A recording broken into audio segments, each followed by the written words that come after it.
Sekjen PDI Perjuangan Hasto Kristianto memastikan partainya tidak akan berkoalisi dengan Partai Nasdem, Demokrat, dan PKS di Pilpres 2024.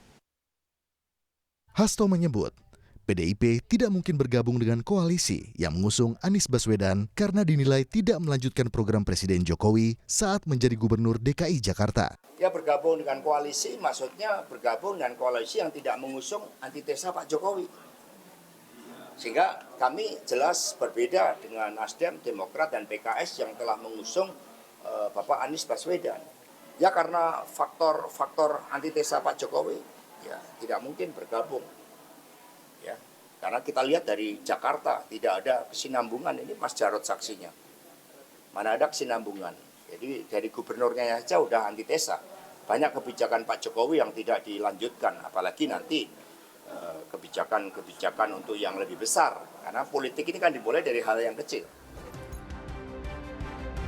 Saudara, PDI Perjuangan sudah menutup pintu untuk koalisi dengan PKS, Nasdem, dan juga Demokrat yang sudah mendukung Anies Baswedan sebagai capres di pemilu 2024. PDIP menilai Anies adalah antitesa dari Joko Widodo. Lalu bagaimana tanggapan PKS dan kemana arah koalisi dari PDI Perjuangan? Kita tanyakan kepada politisi PDI Perjuangan Arya Bima dan juga ada juru bicara PKS Muhammad Khalid. Selamat malam Bapak-Bapak. Selamat malam.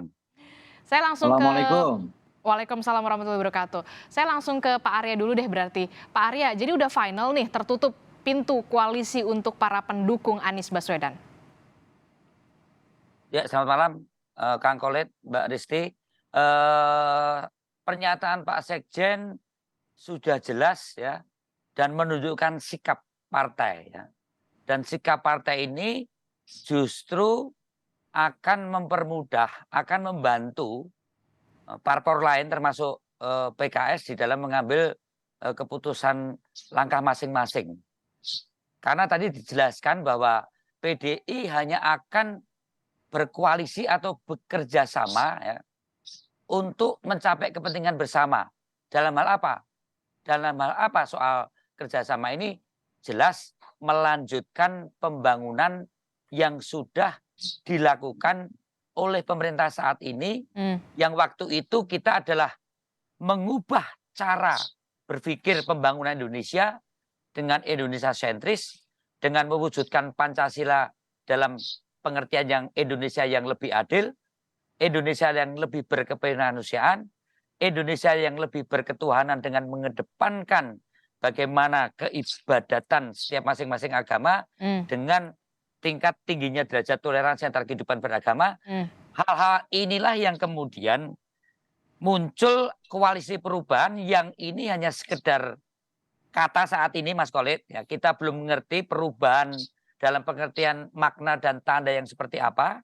Ya, termasuk Nasdem yang ada di dalam pemerintahan saat ini juga berkoalisi dengan pemerintahan yang kita juga belum mengerti jelas apa itu perubahan. Maka dengan sikap apa yang disampaikan Pak Sekjen ini akan membantu termasuk PKS untuk mengambil keputusan langkah-langkah penting. Dan ini adalah suatu hal yang dinamis. Bagaimana berkoalisi itu tidak sekedar keinginan kita untuk berkalkulasi untuk mendapatkan jabatan, tapi ada suatu fondasi dasar tujuan kepentingan bersama untuk hal yang menyangkut kepentingan rakyat dan bangsa ke depan. Nah, Anies adalah simbol daripada tadi dikatakan oleh Pak Sekjen, antitese. Nah, perubahan yang dilakukan Pak Jokowi ini adalah sesuatu yang tidak dikehendaki oleh seorang figur Anies yang saat ini diusung oleh PKS. Jadi saya kira sudah jelas. Diferensiasi antara PKS dan PDI Perjuangan, dan itu bukan sesuatu yang jelek atau buruk ya. Ini adalah cara mendidik rakyat untuk lebih melihat bagaimana kontestasi ke depan itu akan dipenuhi dengan ide-ide dari berbagai partai yang mengusung calon presiden. Saya kira itu. Anies disebutkan oleh PDI Perjuangan antitesa dari Presiden Joko Widodo. Tanggapan dari PKS sendiri, sudah tertutup pintu koalisi dari PDI Perjuangan? Prinsipnya Partai Keadilan Sejahtera menganut prinsip politik inklusif. Artinya kami tidak menutup komunikasi dengan semua partai politik. Walaupun koalisi perubahan saat ini terdiri dari PKS, Nasdem, dan Demokrat, kami juga tetap membuka komunikasi politik dengan partai-partai lainnya. Tapi jika PDIP memiliki garis sikap politik yang sudah clear seperti itu, saya kira itu hak demokrasi, hak yang kita hormati bersama.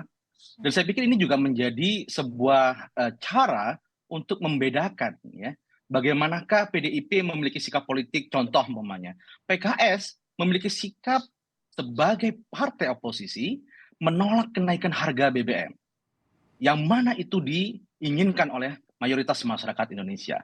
PKS menolak Undang-Undang Cipta Kerja, yang mana itu adalah sikap yang diinginkan oleh masyarakat Indonesia. Jadi inilah yang kemudian kita akan bisa membedakan di situ.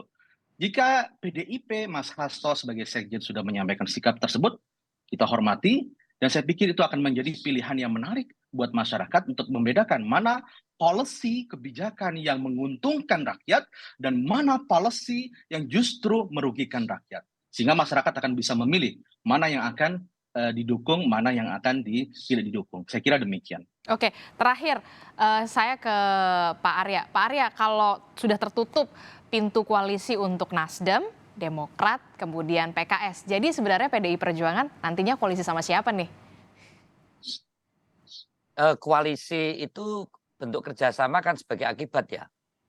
Maka dengan siapa itu kita lebih menginginkan narasi besar di dalam berkoalisi itu tidak hanya sekedar kata-kata yang dilontarkan seperti perubahan, tapi kita ingin bahwa kerjasama ke depan itu mencerminkan sikap terhadap konsepsi ke depan. Nah, yang kita asumsikan sekarang, sikap terhadap Anies ini adalah penyangkalan berbagai prestasi pemerintahan Jokowi, bahwa ada corrective action seperti yang disampaikan oleh Kang Kole. Pemerintahan saat ini ada koreksi-koreksi ke depan, itu pasti. Tetapi bukan berarti bahwa kemudian antitese daripada semua hal yang ada di Jokowi. Selain bahwa ada prinsip-prinsip dasar yang menyangkut masalah ideologi. Nah, kompromi-kompromi inilah yang lebih substansial.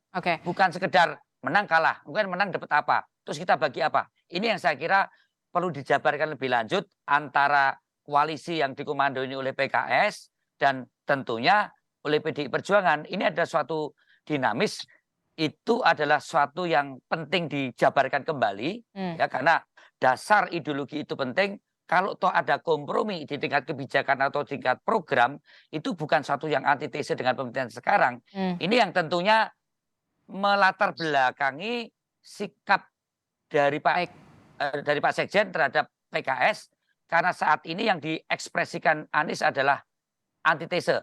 Akhirnya akibatnya menutup PKS. Jadi sebenarnya antara PKS dan PD tidak ada masalah, tapi ada figur yang diusung ini adalah suatu yang sangat kontras, berbeda.